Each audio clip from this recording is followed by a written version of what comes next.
Swayam Prabha. Digital India. Educated India.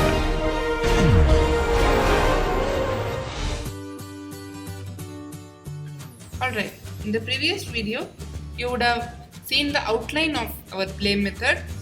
So, what is the game? We have seen the outline in the previous video. Maybe let me just give you a very quick summary. We have two players, each have been given 0 points initially, and there is a variable turn to alternate their turns. The computer would randomly pick a word from the list of words it has, jumble it, and then pose the question. Based on whose turn it is, the player is supposed to guess the word the computer has in its mind. He has to give his answer. If that is exactly matching with what the computer has thought, his point will be increased by 1. Else, he would be notified of the correct answer and there is no change in his points. And the next thing is, you have to ask if the player wants to continue the game or not. Even if one player says, I want to quit the game comes to an end because this is a 2-player game. So the game comes to an end. So once the player says, I want to quit, you need to update them of the status till now, thank them for their participation, and then you quit the game. This is what is the outline we have seen till now. I said there is some missing gaps in the previous video. I hope you would have sensed the gap. Let us try fixing it. If you would see here, the turn value is initialized to 0. Then if it is even, it is player 1's turn, odd is player 2's turn. But where have I updated the value of turn? I haven't. So that should be done. That is a missing gap here. Observe the indentation. It has to be exactly indented with this one. If turn mod 2 equals to 0. That is, once one turn is done, you have to increment the value of turn. You have to increase it. Turn is equal to turn plus 1. So you have incremented. Please observe the indentation. This is in column 9 as well as this is in column 9. Fine. So indentation is fine. So now the play method is over. So I have what it does is, as I had given the outline, everything is perfect. And once a player's turn is over, the value of turn is incremented by 1 so that the next player can take his turn. So if you would try run it, on turn equal to 0, it is the player 1's turn to play the game. Then turn value is increased. So now the new turn value is 1. So this is the turn of player 2. At 2, it again goes to player 1. At 3, it goes to player 2. So at every value of turn which is an even number, player 1 gets a chance to play, and at odd values, player 2 get a chance to play. This is how the game goes. But the program is not yet complete still. The first thing is, here we have said choose a word. So here the computer has to choose from the list of words it has. So we have to define what exactly the computer has to do. So we'll do that here. Let me say define choose. So this is this is something we want the computer to do. Basically, it will have some list of words. So now let me start off with some random words, some random English words. Let me say rainbow, computer itself, okay, science, computer science basically, computer science, then programming, this may be some word, then mathematics,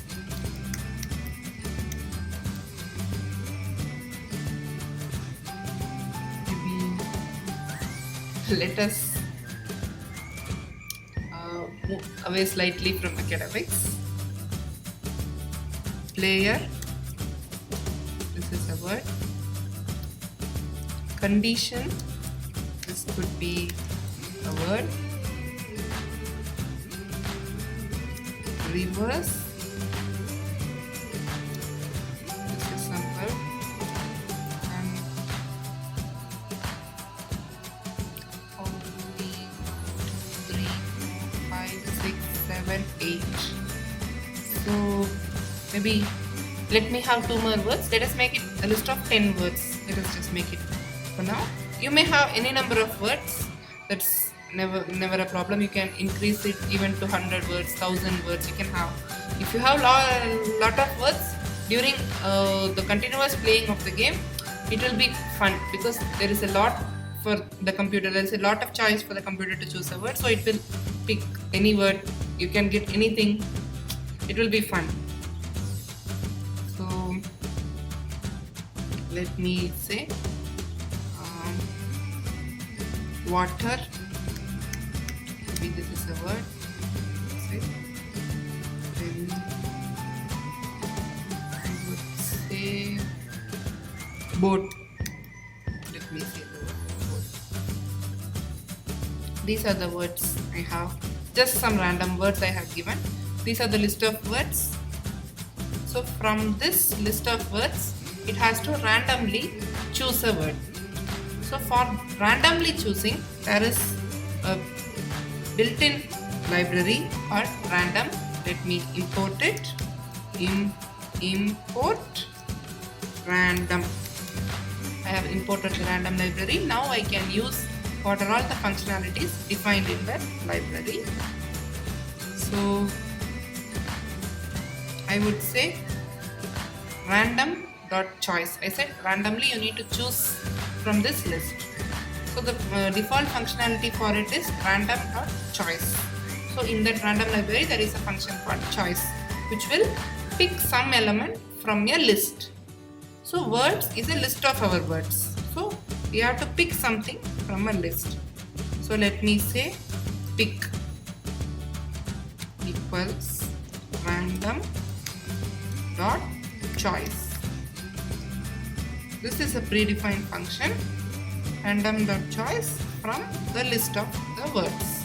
So from this list of words you pick a random word. That is what this line means. So after the word is picked, just return this pick. So now if you would see choose, you say choose. The control would come here. It sees the list of words. Random.choice of words. It sees this command, so it picks a random word from this list and returns that value. That returned value is taken as the picked word. That is assigned the picked word. So this is how the picked word thing works now. So we have fixed this, and then something which is not defined to the computer is jumble. Let us do that now. Okay. I have to define jumble.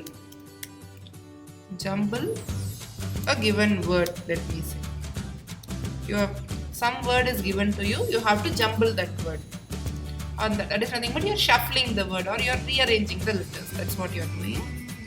So for this as well, you have something in random library.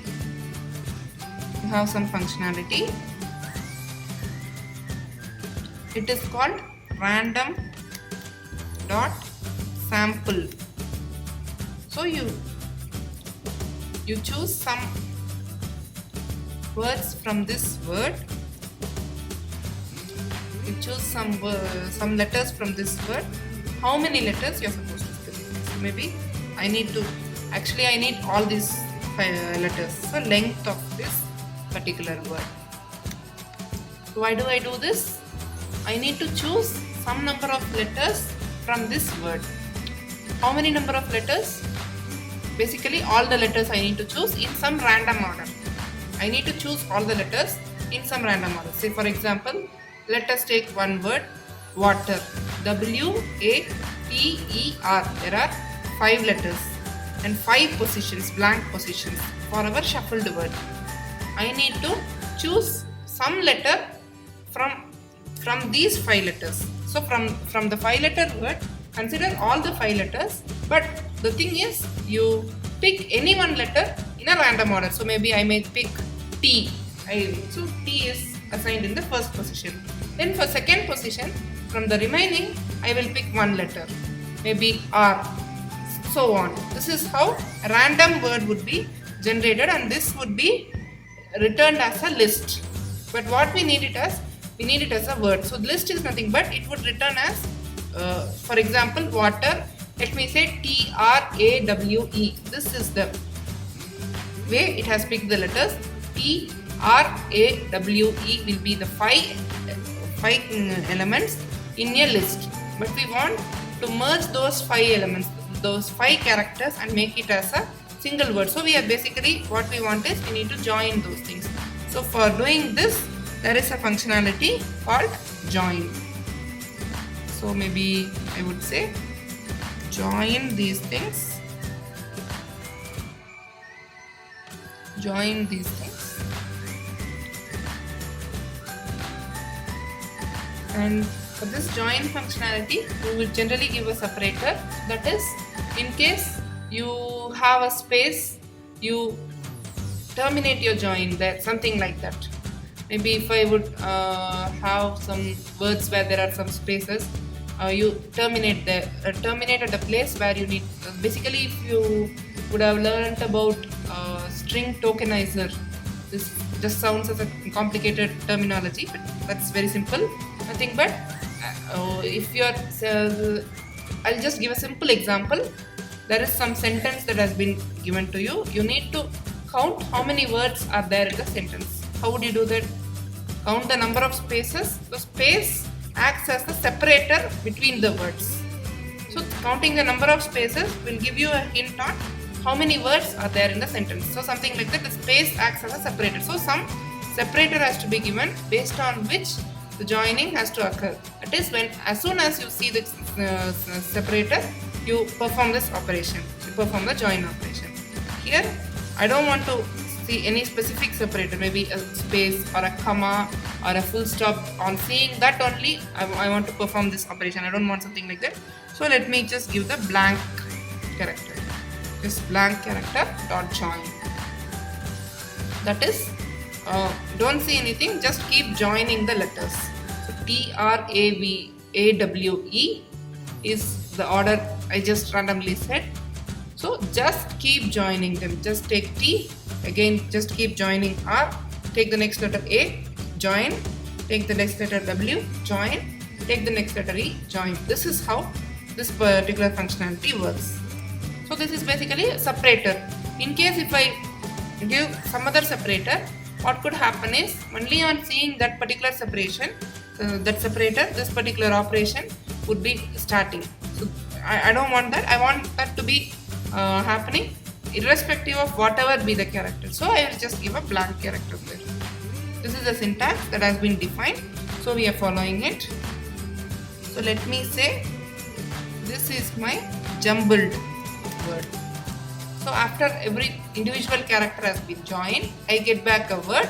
Let me call that word as the jumbled word. Alright. So once jumbled word is obtained, you return this jumbled word. Alright. So this jumbled word is nothing but your question here. So when you say question is jumble of picked word, the word is taken. The letters of the word are shuffled, that is, the letters of the word are separated and they are randomly picked, and you get a list. You join the elements of the list to get back a single word, and you return that single word. This is how this functionality works. And something else, have we defined everything? Just check once. So we are getting the name, points, and turn, choose has been just now defined. Then jumble we just now have defined. And now if we have something here, we don't have to define anything. Yeah, tank here needs to be defined. So let's do that as well. Let's do that. Define thank. I have passed the player 1 name, player 2 name, player 1's points and player 2's points. I have passed these 4 values. So what should I do? I have to print player 1 name. I have to print his name and say your score is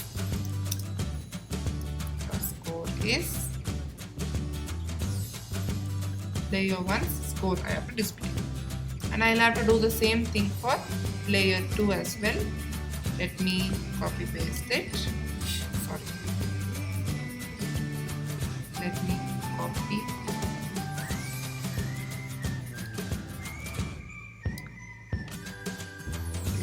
Copy and paste it. I just need to do some modification. So let me say this is player 2's name and player 2's score has to be complete. And you have to thank them for their participation till now. Maybe I would say thanks for playing. Okay, then I'll have to greet them. Let me just say have a nice day. This is purely your wish. Whatever messages you need to display is purely your wish. I'll just give have a nice day. Have a nice day. So this is the thanking part. Everything is over there.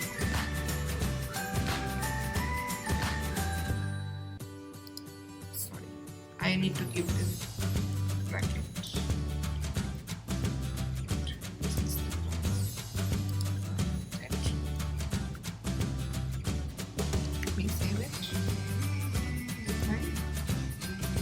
Everything looks good.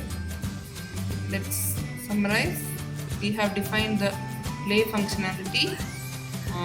We input the names of 2 players. Initially have their points at 0. There is a variable turn to keep track of whose turn it is, and the turn is alternated. That is taken care by this mod2 operator. The task of creating the question is given to computer. The computer will choose from its list of words, jumble the letters of the words, then display the question. So based on the question and the turn, the player will be given a chance to guess what the actual word is. So the guess will be taken and it will be compared whether the answer he has given and the actual word is the same. In case if it is the same, his points will be increased by 1 and it is updated here. He is updated of this new score here. And then in case if his answer is wrong, you just intimate the correct answer and you don't update the score anywhere. And you will be giving him a chance whether he wants to continue the game or he wants to quit. This is a 2-player game, so even if one person wants to quit, the game comes to an end. In case if they choose quit, you have to greet them, thank them, give them the summary of the game till now, and then you quit the game. So each and every functionality for that, choosing random word, for that random library we had used. So from the list of words, randomly you pick a word and return it. So this is what this choose functionality does. And jumbling is nothing but you randomly select the letter from the word, you keep it in some order, and then you merge the list of those letters in different order what you have obtained. You merge, you join the letters. That is what you are doing here, and you return the jumbled words.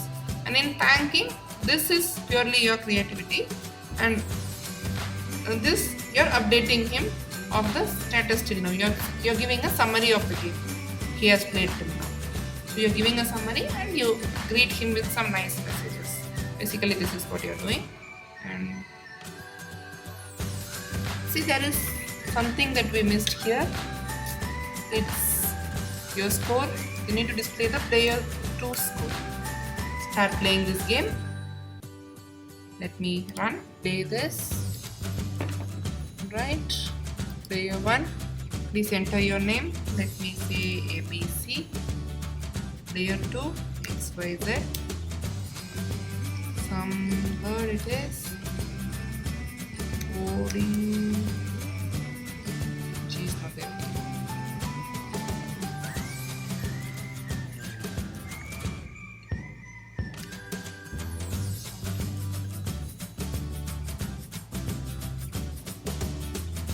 Okay, this is wrong. Let me continue.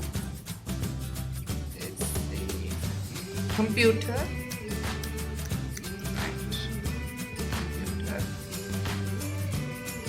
Okay, score is 1.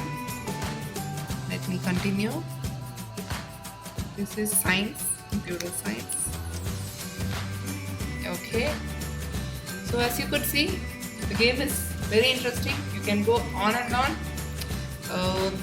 The thing that makes it difficult is when the number of letters increase. As you could see here, this was difficult for me to guess because there were so many letters here. And as the number of letters increase, the complexity increases. So you try playing with some long words, in English. You try doing it, and there may be some variations in this game as well. You can limit the number of guesses. Here I am just telling, I'm giving one chance. If it is correct, I'll increase the points. Else, I'll say you're wrong. Maybe you can have a variant in which you would give the player more chances to play the game. He can take some 3 guesses, something like that. It's the creativity part is all in your hands. For creativity, sky is the limit. Please do try different variants and do discuss in the discussion forum of how you have implemented those variants. Thanks for watching this video. Have a nice day.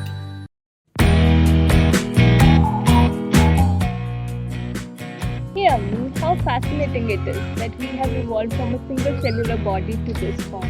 Yeah, but this is not a single time process, It takes millions of years to change into this current form from a single cellular form.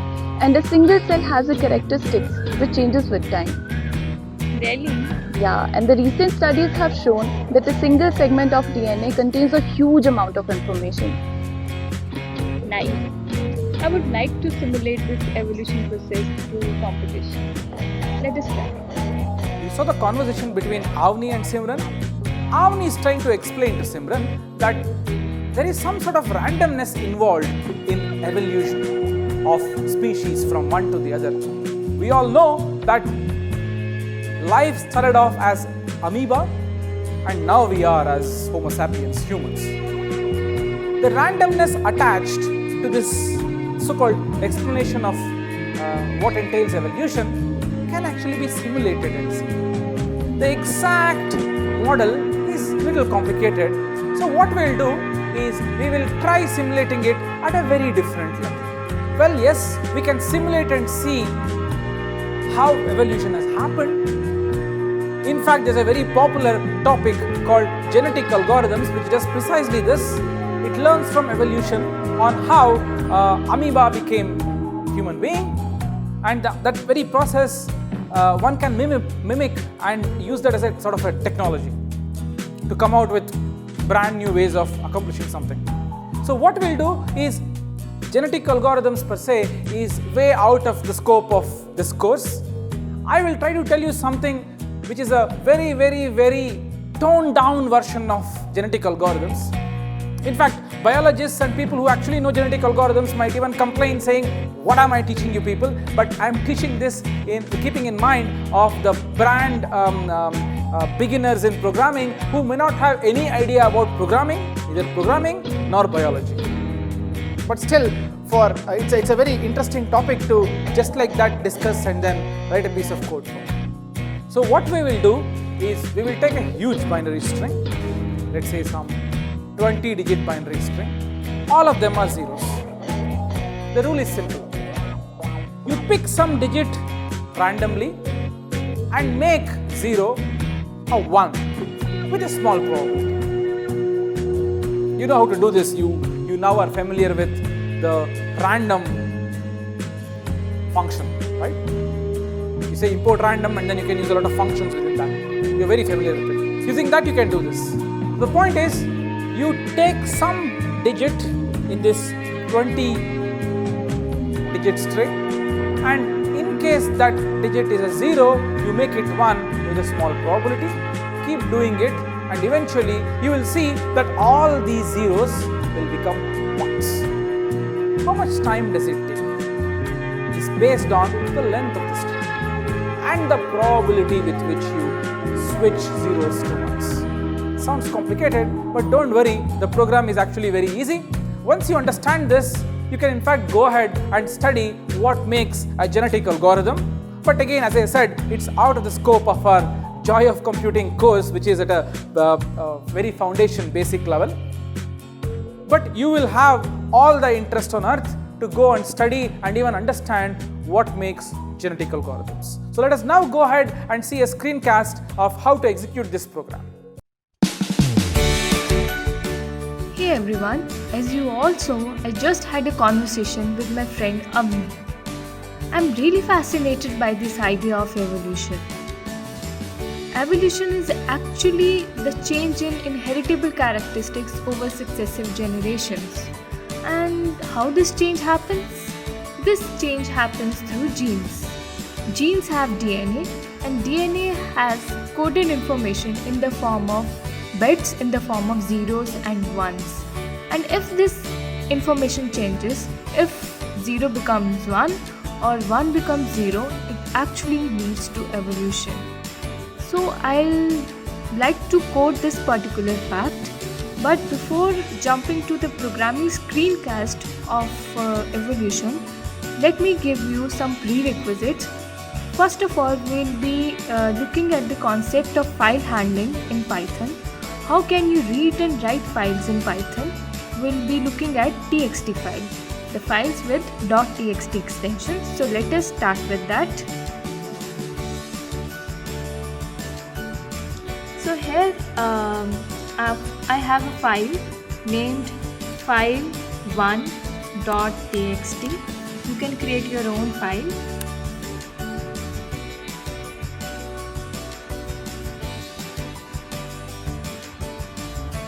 So here is my file. I have written hello, how are you in it. As you can see, hello, how are you has been written here. I need to read this file and write something in this. So how can you do that? How can you realize this through Python? So first of all, you have to open this file. So let us do that. We will just write with open your particular file name. My file name is file1.txt, and assign any name to it. For example, I'll assign my file. Now I have to read that file, so I'll use the function read here. I'll just print what has been written in the file. So I'll just write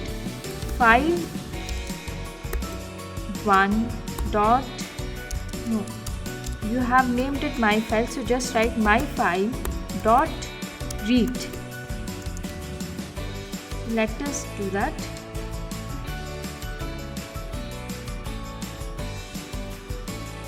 See, it has read the file. We wrote hello, how are you in the file, and it is reading the file as hello, how are you. So it is working. For example, now I want to write I'm fine in the file. So how can you write? I'll just use the write function here. For reading, you use the read function. In the same way, I'll use the write function here. My file dot write. For example, I want to write I am fine. Okay. After that, please note the fact you have to close the file. So I'll just close the file. My file dot close. Close function is used to close the file here. So let us run it. There is some error here, and that is unsupported operation, not writable. Yes, this file is not writable. So I'll just write it in W mode. There are different modes in which you can open the file. R is used for reading mode and W is used for writing mode. So I need to write the file. I'll just use W mode. So let us run it again. Now the exception is, now the error is not readable. So we need to read and write the file simultaneously. So there is another mode, that is R plus mode. There are various modes in which you can open the file. I'll use R plus mode. R plus mode opens the file in read as well as in write mode. Please note this fact. So I'll run it again.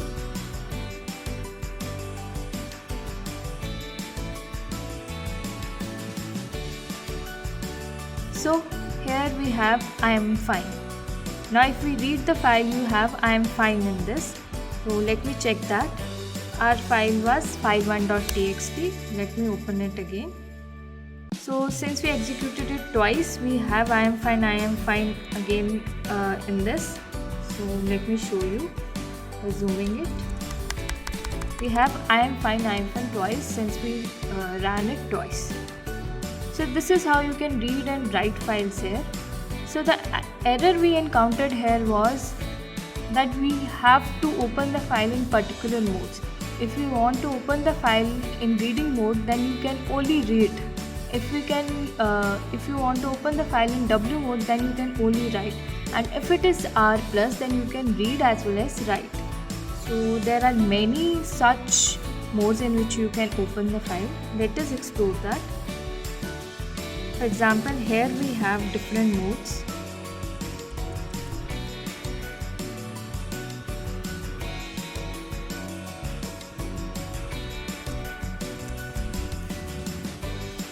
So here we have different modes. We have R mode, in which read mode is used, W, in which write mode is used to edit and write new information to the file. We also have A mode, that is appending mode. You observe this fact when I wrote I am fine in the file, hello how are you, it got erased off. So if I opened the file in A mode, that is in append mode, then hello how are you would stay in the file and I am fine would be appended in the file. And next is R plus that we just used. It is used to read and write the file simultaneously. Yes, special read and write mode which is used to handle both the actions when working with the file. So there are 4 modes in which you can open the file. First is R, that is read mode. Next is W for write mode. Third is appending mode, in which you can append the data. In which you can append means add the data to the file, okay, by not erasing the previous data. And the fourth one is the R plus mode, that is the special mode if you want to read and write the file simultaneously. In this way you can do the file handling in Python. There is another prerequisite that is required for Evolution Programming Screencast, and that is random library. Random library is basically used to generate random numbers. I'll explain you some of the functions in random library. So first of all, start with rand int. So I'll just write random dot rand int 1 to 5.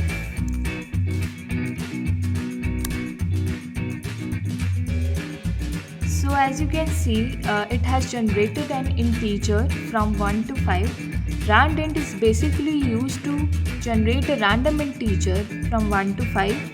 Please note the fact that 1 to 5, 1 and 5 are inclusive. It may generate 1, 2, 3, 4 or 5. Let us run it again and see the randomness involved here. Now it has generated 4, again it has generated 2, again 4, 5. So as you can see that 5 is inclusive here, that's why it is generating 5. Again 5, 4, 1. So basically it has generated every number except 3. So let us run it again. Now it has generated 3 also.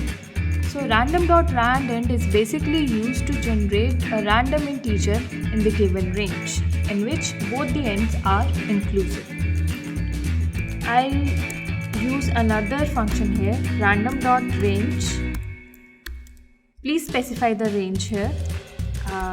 I'll again specify 1 to 5. So let us look at the output of random dot range, random dot rand range. So let us do that. It is 4, 1, 3, 1, 2, 2, 4, 3. As you can see that it hasn't generated 5. So rand range basically generates number from 1 to upper limit minus 1. It will generate number, it will either generate 1, 2, 3 or 4. So it won't generate 5 because it generates number from lower limit to upper limit minus 1. This is how rand range works. There is another function named random.random. Okay. It will generate number from 0 to 1. It will basically generate decimal numbers from 0 to 1. So let us run it. As you can see that it has generated 0.45. So if we run it again, it has generated 0.40, 0.83, 0.53, 0.62, 0.47, 0.92, 0.62, 0.73, 0.88, 0.83, 0.52, 0.054. As you can see that every decimal number that has been generated here is from 0 to 1. So random.random is basically used to generate random decimal numbers from 0 to 1. There is another thing involved in random.rand range. Let us explore that. And that is, for example, I want to generate numbers from 1 to 9. So I'll write here 1, 10, and I want to take a step of 2. I only want to generate, for example, odd numbers here. So I'll write 2 here. It will either generate 1, 3, 5, 7 or 9. Let us look at this. For example, it has generated 9. Let us check whether it generates only odd numbers or not. 1, 3, 1, 3. Again odd number, again odd number, odd number, odd number, odd number again, odd number, odd number, odd number. As you can see, it is only generating odd numbers. So how you can make random.rand range work like that? You just need to specify the range, or you also need to specify the step that random.rand range has to take. For example, here I specified 2 because if it will generate 1, then with the step of 2 it can only generate random odd numbers. So if you want to generate random even numbers, let us do that too. For that I have to start with 2. Then it will generate only even numbers, and I'll generate till 11 because 10 is also even number. So let us run it. So it has generated 8, 10, even number, even. So as you can see that it is only generating even numbers. That's how you can make random.rand range to generate even and odd numbers and many other numbers of your choice. So this is how it works. There are many functions involved in random library. We can always Google it and explore many other functions. So I'll just give you a brief of that. So here we have many functions involved.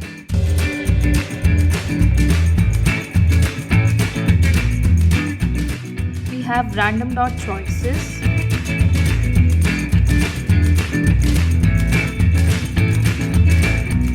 We have random.set state, get state, rand range, choice, shuffle, sample, random.uniform, random.triangular, random.beta variate.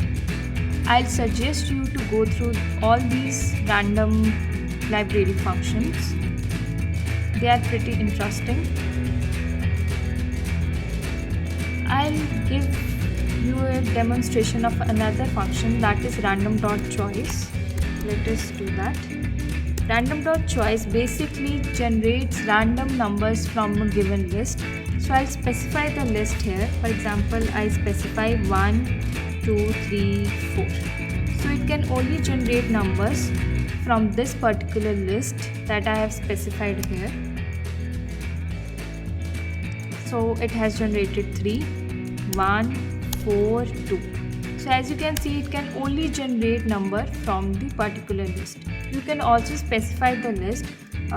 For example, I'll specify the list as my list is equal to any number you can specify, 1, 1, 45, 67, 89. Okay. So random dot choice, you have to generate from my list. So let us try executing it. So it has generated 89. Since we gave only 4 numbers, 11, 45, 67, 89, it has generated 89. Run it again, it has generated 11, 11 again, 45, 45, 89, 89, 45. As you can see that it is only generating number from the list that we specified. We have specified the list as 11, 45, 67, 89, and it is only generating numbers from that. So I'll encourage you to explore more and more about random libraries. It has many other interesting functions too. Now that we are done with the prerequisites required for programming screencast of evolution, so now let us start with the program of evolution.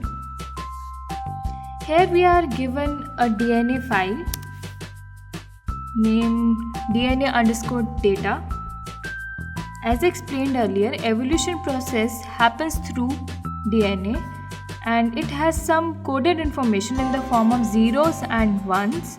So we are given this particular information, zeros and ones. So first of all, we have to read this file that has the coded information.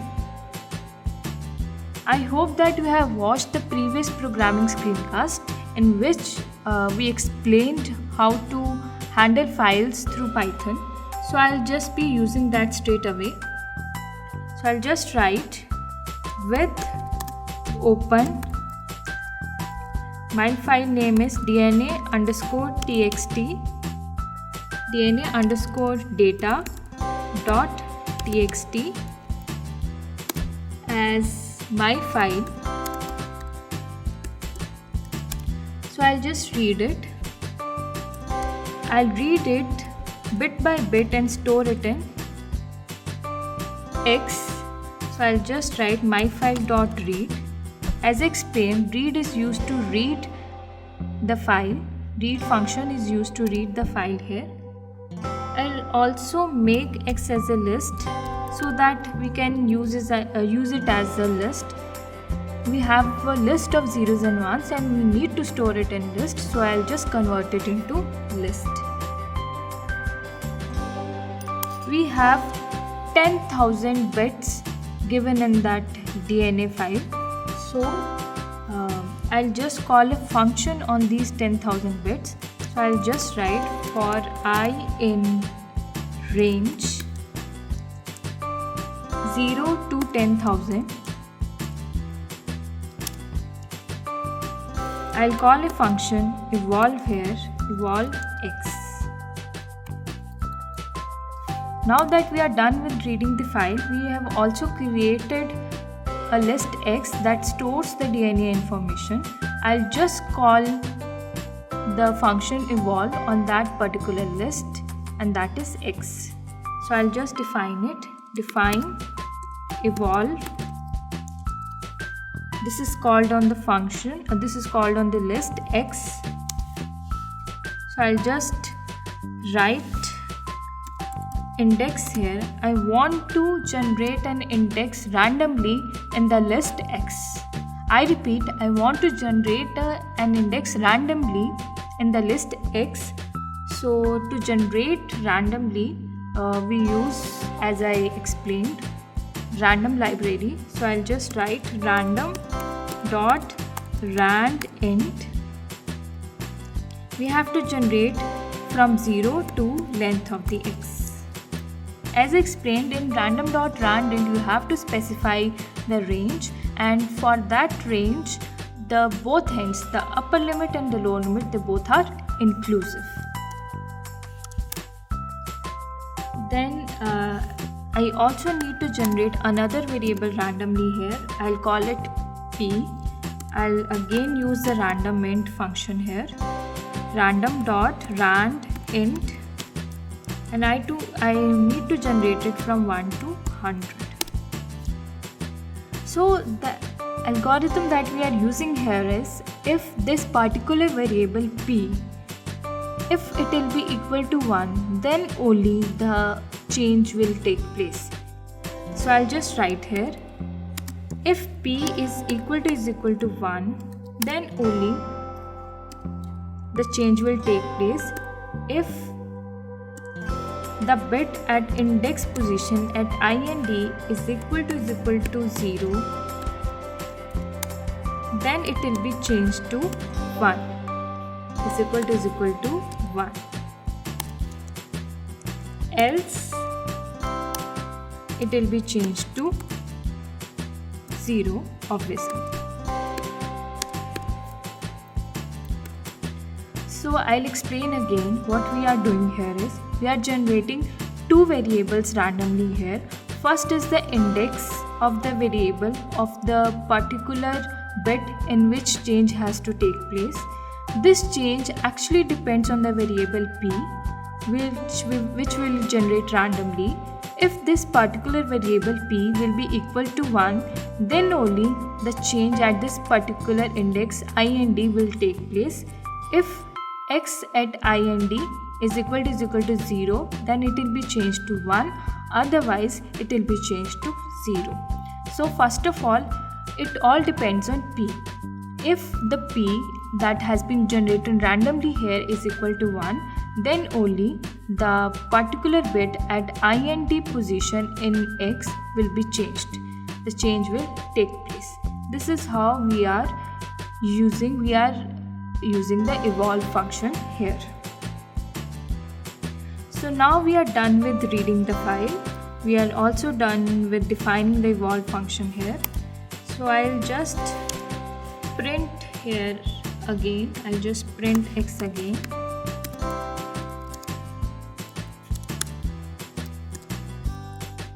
So let me do that. Let me run it again.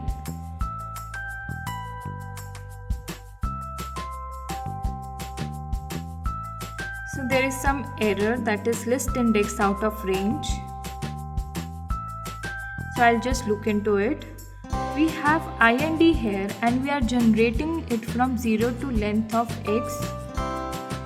So here is the problem. We are generating till length of the x. We should generate it from length of x minus 1. Since we know that rand int generates the random values in which the both ends of the range are inclusive. The upper limit and lower limit are inclusive, and we have in list the numbers that are generated, the indices values are always from 0 to length minus 1. I repeat, in list we always have indices values from 0 to length minus 1. Okay, if we are given a list of length 5, then we have indices in list as 0, 1, 2, 3 or 4. We don't have 5 here. And random.randed generates random values in which both ends of the range are inclusive. So we have to write length of x minus 1. In this particular case, the problem will be solved. So let us run it again. So we have an array here again. The array, the list that we read from that particular file, it has come out here. So you can actually print the p and IND values and check whether the change is taking place or not. So I'll just print the p values and see whether the change is taking place or not. So let me print it.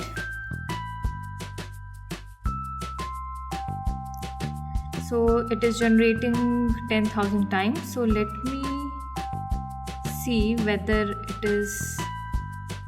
the value is 1 at a particular instance or not. So let us look at it. We have 78, 85, 51. Till now I haven't encountered 1. Oh, here we have 1. So in this particular case we have 1. So in this particular case the change would have taken place. Okay, you can always dry run it and check whether the change is taking place or not. We have 1 again. So in this particular case the change will take place, otherwise the change will not take place. Please note the fact in mind. So I don't think we have another one here. Let us check it again. So you can dry run this particular algorithm, this particular program, and see whether the change is taking place or not. I hope this programming screencast was useful to you guys. Have a nice day. Happy learning.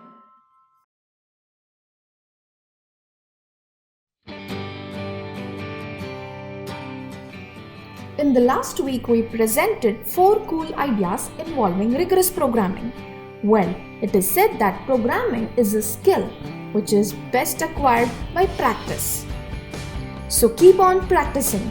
We are there with you in this journey of programming.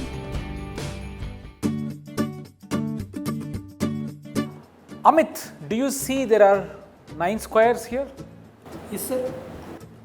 So, you know how Sudoku works? Yes, I know. Right? This is very similar to Sudoku, but you don't have to know Sudoku also. I'm just trying to see if I can motivate it through something that you know already. Here are 9 squares, 1, 2, 3, 4, 5, 6, 7, 8, 9.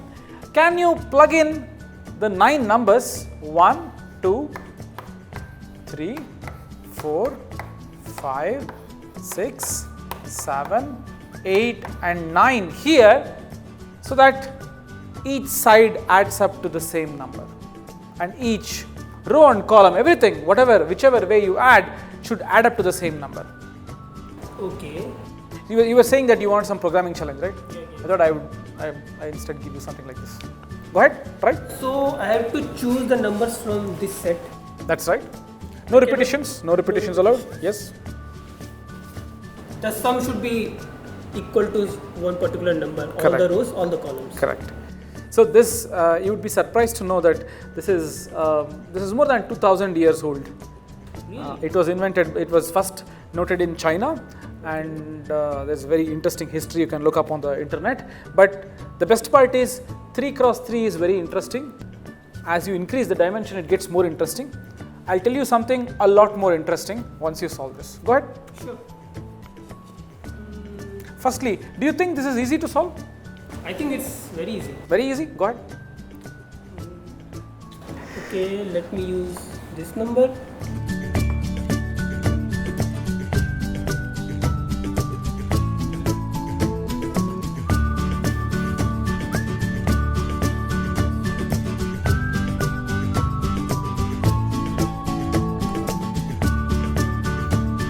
Yes, 2, 6. Correct. So which would be 6, 7, 8, 15. Adds up to 15. So if you write some numbers here, even that should add up to 15. Go ahead. What I have left? 6 I used, 7 I used, 2 I used. Maybe, yeah. So what, write something. 9.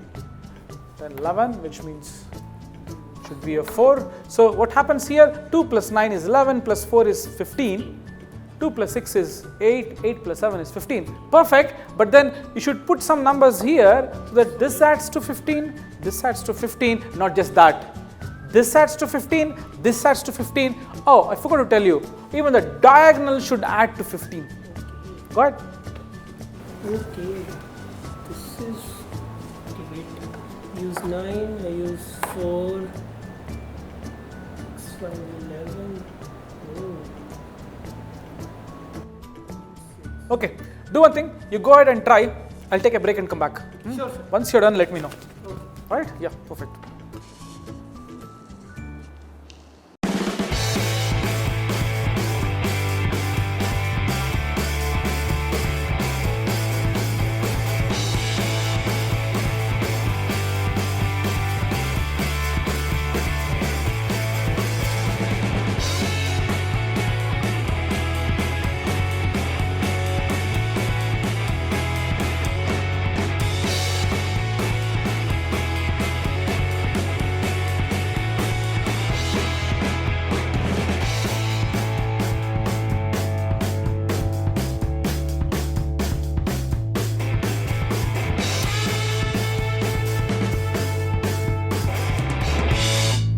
Hey Amit, you have done it. I've been watching you. Yes, perfect, perfect, perfect. Yes, so it's a 4 plus 3 plus 8, which is 15. perfect. You can write 15 properly here.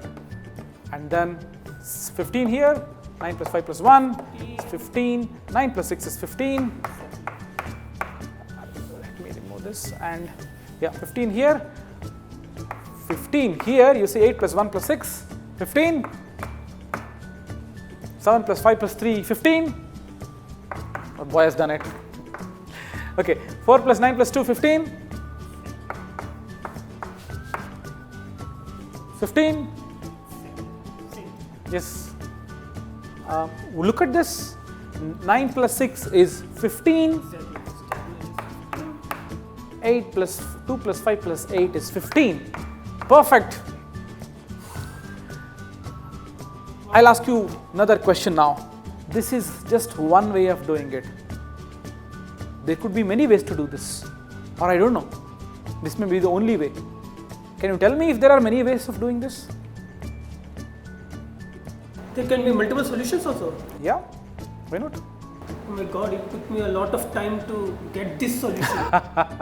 So give me a chalk. So what you can possibly do is you can try writing a piece of code as and always, Yeah, right? that's And my try to see what are the total possible ways. How will you go about this? See, I solved this in a brute force way. Trial and error, you mean? Trial and error. Correct. I put some numbers, check Okay. what the sum is going on. Right. And with iteration, I found this. Correct. So for this, I can write a code definitely. Mm-hmm.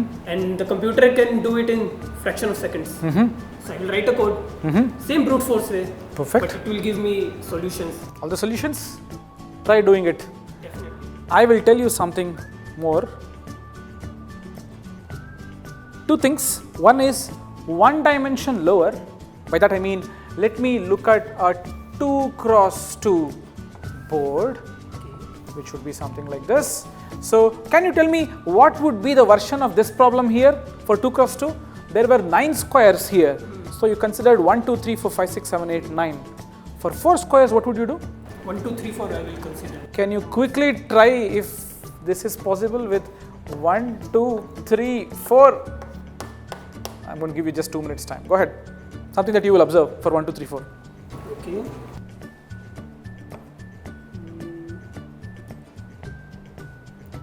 Basically, 1 should be there somewhere, for sure.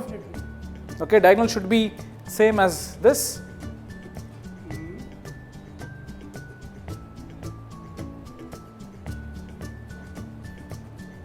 One, 3, maybe. Yeah, exactly. Do one thing, let me write it in bold.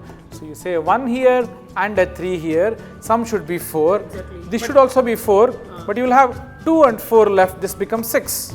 You see, you can try all possibilities, you will observe that it's impossible to do it in 2 cross 2. Well, it is not possible to do it in 2 cross 2, it is possible in 3 cross 3, and surprisingly for 4 cross 4, it's so difficult that your computer is not enough. Ordinary desktop is not enough for you to find a solution for 4 cross 4. Guess why? Think about it, write a piece of code, and maybe you try explaining why it is not possible for 4 cross 4. Sure. Yeah. Good job.